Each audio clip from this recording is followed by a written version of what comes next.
She stood in chains, bruises on her wrists, her eyes dry yet burning, while the whole village watched with cold smiles and cruel whispers. They didn't want justice, they wanted humiliation. So they handed her over to a warrior known not for mercy, but for the way he silenced enemies without blinking. Let him tame her, they mocked. Everyone expected screams, punishment, and regret. But what they didn't expect was silence. Days turned into weeks, and the girl they tried to break began to rise, not with swords or screams but with dignity, with peace, and with eyes that had seen both hell and hope. The man they feared didn't chain her, he freed her, in ways no one ever had. She wasn't destroyed, she was rebuilt. And when she returned to that same village, she wasn't the victim. She was the woman they could never silence again, in a village ruled by whispers and pride. Truth was never louder than lies. Alara was just 18 when they called her a traitor, not because she was guilty, but because she was brave enough to question power. The elders didn't want her gone, they wanted her ruined. So, in front of the entire village, they bound her, hands, and handed her to Kale, the blood-marked warrior whose name mothers used to scare their children. Let him deal with her, they said, as if she were nothing but a burden. The crowd laughed, not out of joy but cruelty. They thought she would cry, beg, or collapse in fear. But Alara didn't even flinch. She walked forward silent, steady, her eyes burning with a quiet fire that no chain could dim. That day, they didn't break her. They simply handed her to the only man who would see the strength they were too blind to recognize. Kale didn't speak as he led her away from the village. The path twisted through thick forests and climbed into cold silence. Alara expected chains, orders, even a cage, but none came. He rode ahead, silent as stone, and she followed, unsure whether she was walking to her death or something worse. Days passed, no threats, no punishments, only the sound of wind and footsteps. When they finally reached his home, a quiet, weathered cabin tucked between two gray mountains, he opened the door and stepped aside, letting her enter first. Alara paused, expecting a trick, but there was none. Inside was warmth, food on the table, and a single blanket folded neatly on the bed. She didn't speak. She didn't trust it. This man was meant to destroy her. Instead, he offered her bread. That night, she didn't sleep. She waited for him to burst in, to remind her that kindness was just bait. But morning came, and he was still outside, chopping wood, humming something old and haunting. Days turned into weeks. She watched him from the window, strong and silent, never asking for anything, never forcing his presence.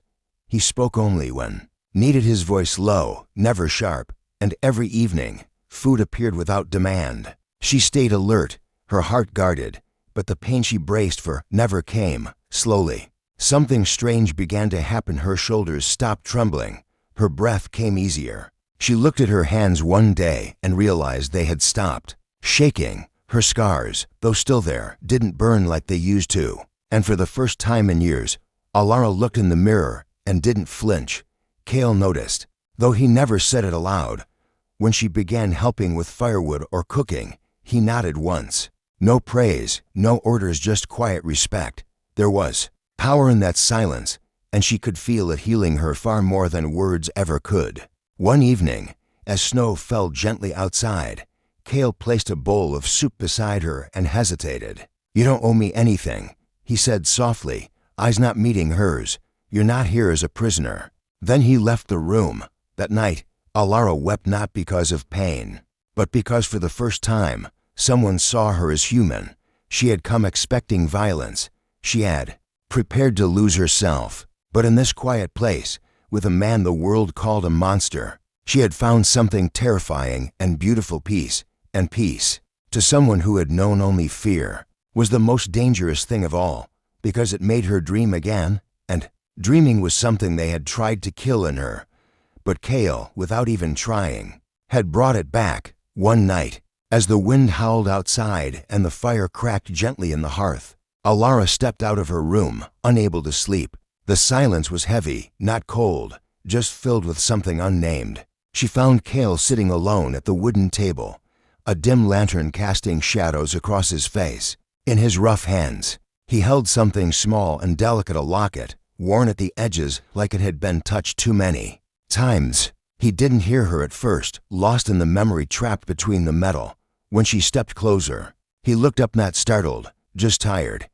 He opened the locket slowly and turned it so she could see. Inside was a faded portrait of a woman, with soft eyes and a gentle smile, the kind of face that once brought calm even to a storm. Her name was Alira, Cale said quietly, his voice not breaking, but bending. My wife, before the war took everything. Alara didn't speak. She didn't need to. Some truths were better held in silence. Cale stared at the portrait a moment longer before closing it and setting it on the table. They sent me to fight when I was barely more than a boy, he said. Told me I'd be a hero. I came back with blood on my hands and no one left to welcome me. His eyes darkened, not with anger, but regret. I became what they needed, a weapon, a name to fear, but I never wanted to be feared. I just wanted to be remembered by someone who knew who I really was. Alara's heart pulled tight in her chest. For so long, she had only seen him through the lens of her fear, the warrior the village warned her about.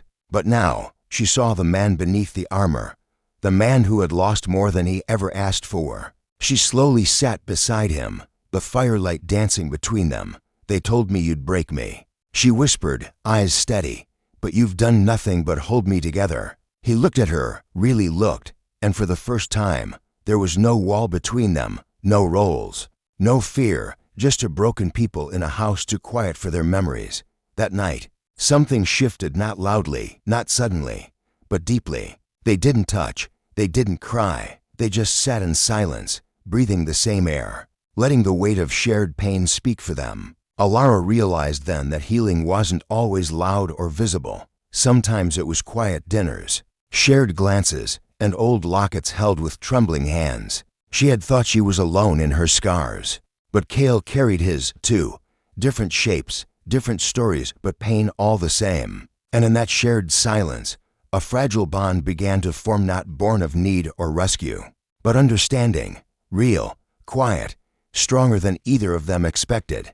And maybe, just maybe, that was the beginning of something neither of them believed. They deserved hope. Winter melted into spring, and with it, Alara's fear slowly disappeared. The mountains that once felt cold and distant had become a quiet shelter for her heart. She smiled more now. She read the old books Cale kept hidden in the cupboard.